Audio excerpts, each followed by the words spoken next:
Çiçeklerle hoş geçin. Balı incitme gönül.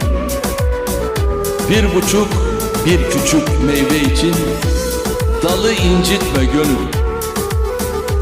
Sevmekten geri kalma, yapan ol, yıkan olma. Sevene diken olma, gülü incitme gönül. Başın olsa da yüksek, gözün enginde gel. Kibirle yürüyerek yolu incitme gönül. Mevla verince azma, geri alınca kızma. Tüten ocağı bozma, külü incitme gönül. Dokunur gayretine, karışma hikmetine. Sahibi hürmetine, kulu incitme gönül.